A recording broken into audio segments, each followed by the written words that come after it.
ලකුණු සංඛ්‍යාව ලකුණු 27 දක්වා ඉහළ ගොස් තිබෙන්නේ. ලකුණු 27යි සුපුන් සූදානම් ඊළඟ පන්දුව යොමු කිරීම සඳහා.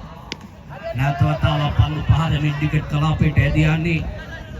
පන්දු ආවරණය කරගෙන බාර දෙදී 1 ලකුණක් පැසීම වූයේ උම ලකුණක් සමගම 28 වෙනි ලකුණු පූර්වට එක්කාසුවේ තිබෙන්නේ. දැන් මේ අවසන් මහා තරගයක් පේන මානයට පිටුපස සිටින්නේ ලකුණු 4ක දුරින් පමණයි මේ පන්දුට පහර දෙන මෙගාබී කණ්ඩායම. මේ ගමන් මගේ ඉතාමත් හොඳින් ගමන් කරන ලද ප්‍රබල කණ්ඩායමක් බවට දැන් සකාලේ තිබෙන්නේ.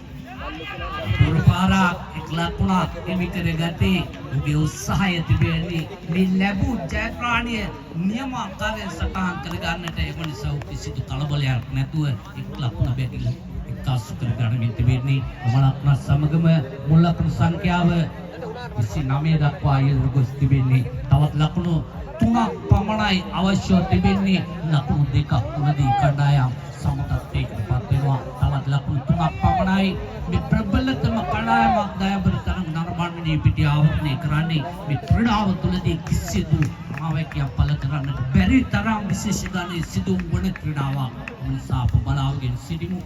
ආකර්ශනීය තට්ටු කිරීමක් සිදු කරන ලැබී පොයින්ට් කලාපයේ දෙසට පන්දු හරවා එල්වි දෙවැනි ලකුණත් අත්පත් කරගනිද්දී දැන් කණ්ඩායම් දෙකේ ලකුණු සමතත්වයකට පත් වී තිබෙනවා. මේ තරඟ මාලාව පුරාවටම පෙරලිකාර කණ්ඩායම බව ප්‍රදර්ශනය කළ මකාබේ කණ්ඩායම ගෙවිගේ සත්‍යාන්තයේ ගෙවිගේ තරඟ මාලාවේ ශුභ්‍රන් බවට පරිවර්තනය වූ එමිනෙක්ස් ක්‍රීඩකයන් හමුවේ ඉතාමත් හොඳින් සටන්කාමී තරගයකින් අනතුරුව දැන් ඉතුරුව තිබෙන්නේ 1 ලකුණක් පමණයි. ලකුණු සමකරදී අවසන් කණ්ඩායම් දෙකේ ප්‍රබලතම කණ්ඩායම් හමුවේ සටන්කාමී ලෙස ක්‍රීඩා කරනු ලැබුවා.